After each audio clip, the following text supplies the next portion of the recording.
La infección urinaria consiste en la invasión generalmente de bacterias hacia el urotelio, cuyo resultado es una respuesta inflamatoria. Esta suele estar acompañada de urgencia, disuria, piuria, bacteriuria asociada y fiebre. La fiebre en ocasiones nos suele referir que existe infección localizada a nivel parenquimatoso.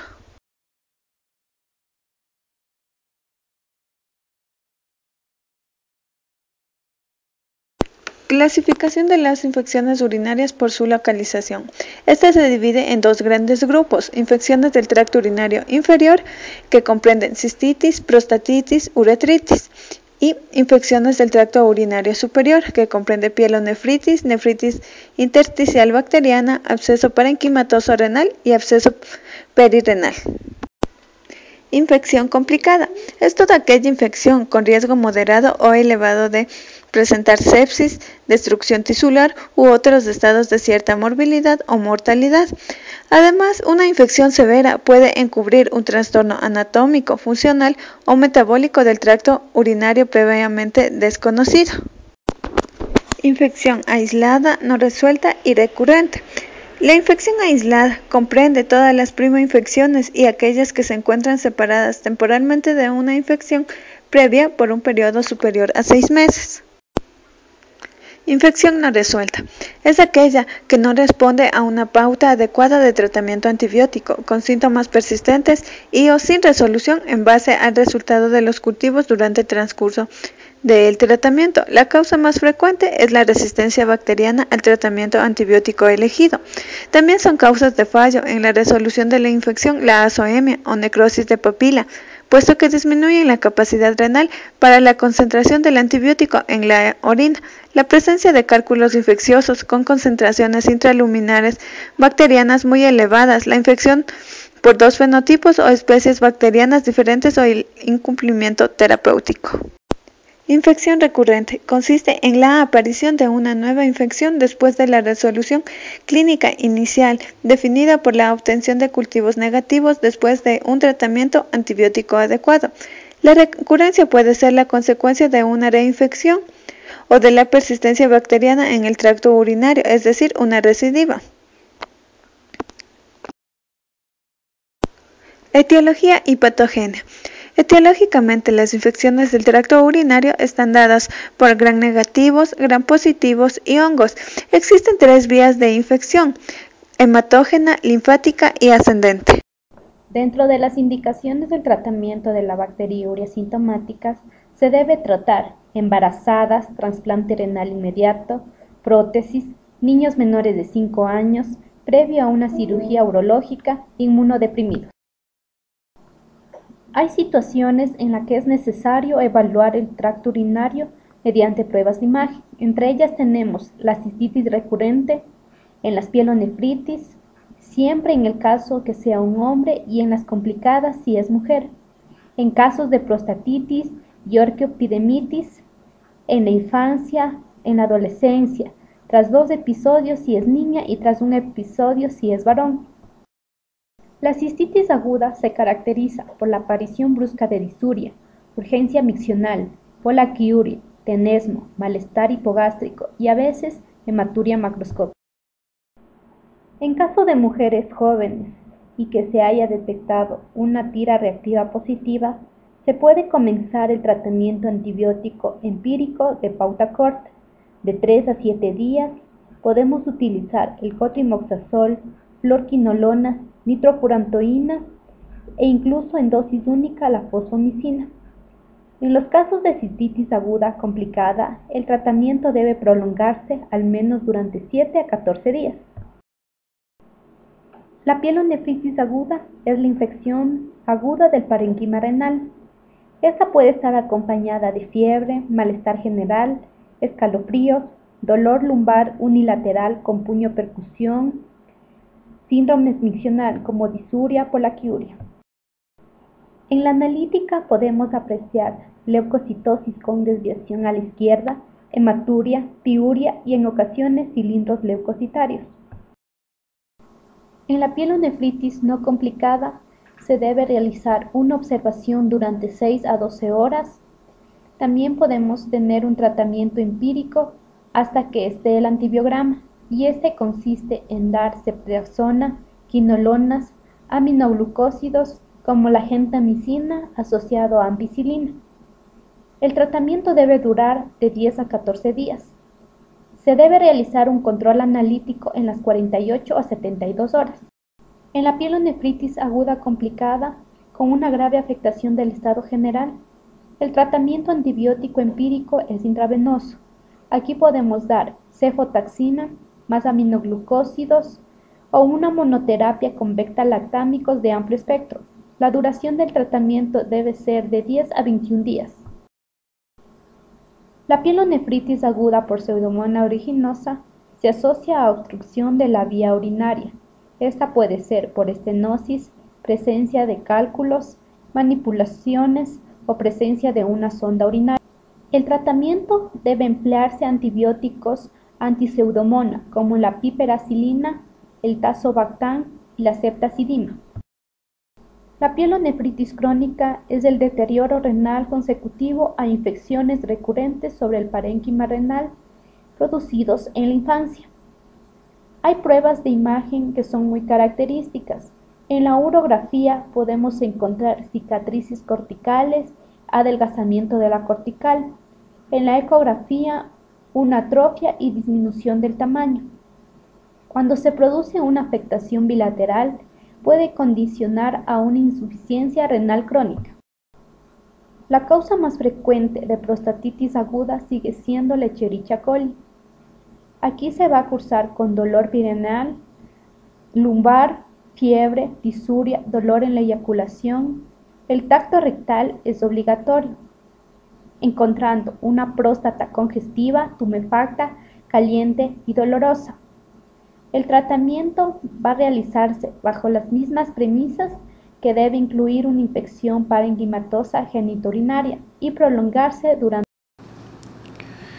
Epidídimo orquitis bacteriana. Consiste en la inflamación del epidídimo y del testículo por un agente infeccioso. En menores de 35 años se considera una enfermedad de transmisión sexual, siendo la causa más frecuente clamidia y Neisseria gonorrea. El diagnóstico es fundamentalmente clínico y ecográfico, mientras que el diagnóstico diferencial debe realizarse con otras causas de escroto agudo, especialmente con la torsión testicular que constituye una emergencia quirúrgica.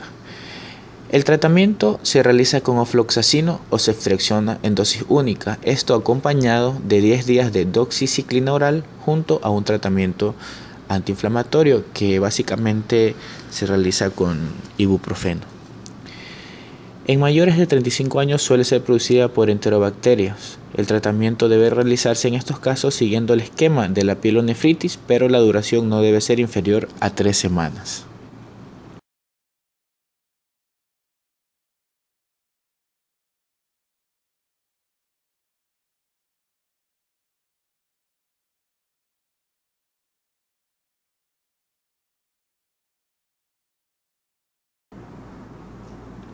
Infecciones en situaciones especiales.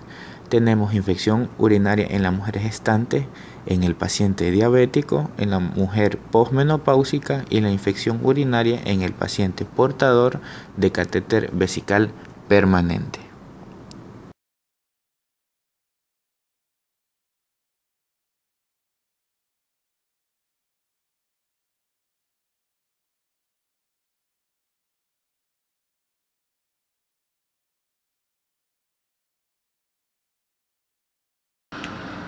Los cuadros de cistitis aguda se tratan siguiendo el mismo esquema que para los pacientes no diabéticos, como ya hablamos anteriormente. Pero en los casos de pielonefritis es preciso mantener tratamiento intravenoso con antibiótico hasta 24 horas después de haber resuelto la fiebre y la sintomatología, finalizando la pauta a los 15 días de iniciado el tratamiento. Y debemos tomar en cuenta que el antibiótico debe ser ajustado conforme al resultado de la sensibilidad en el antibiograma. Infecciones recurrentes en la mujer posmenopáusica.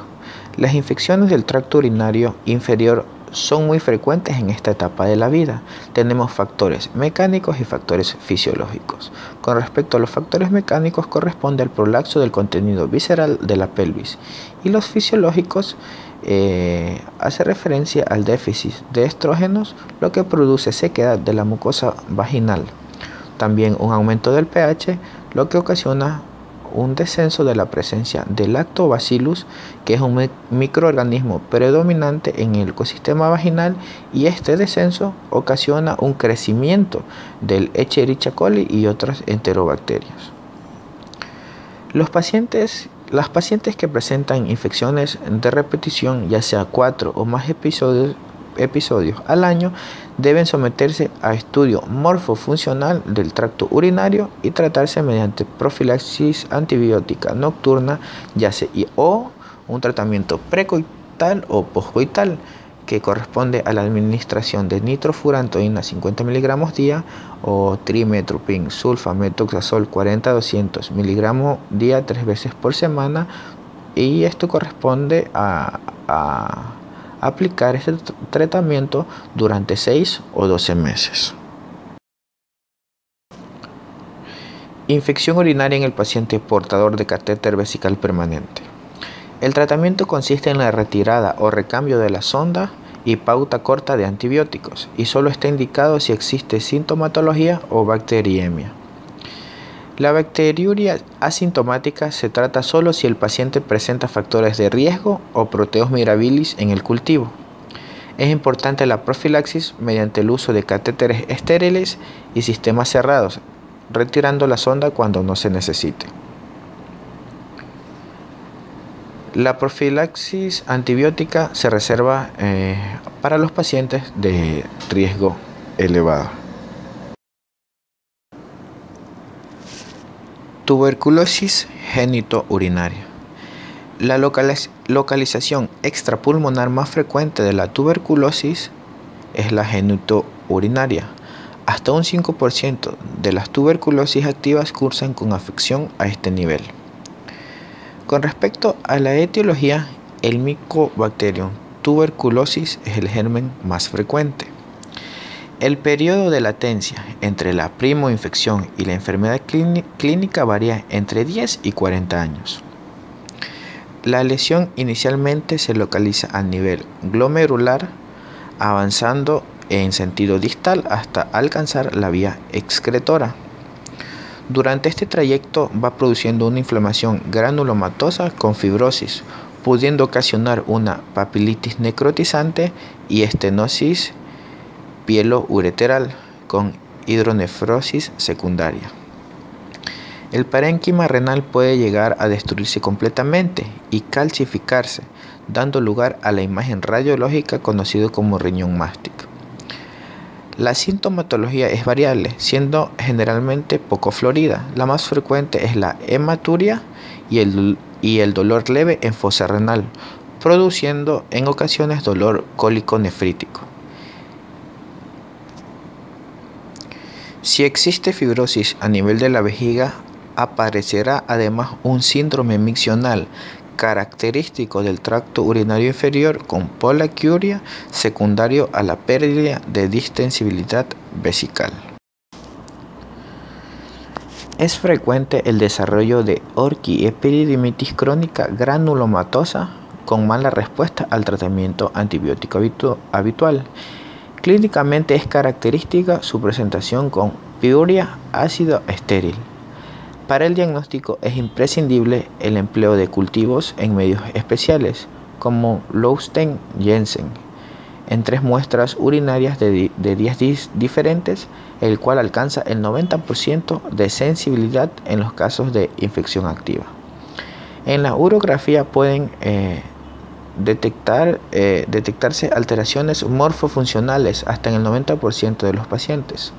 Aparece comunicación de cavidades con el sistema colector, estenosis de la vía, disminución del tamaño vesical y finalmente un riñón anulado funcionalmente, el cual no vendría a captar contraste, y también puede estar ya calcificado.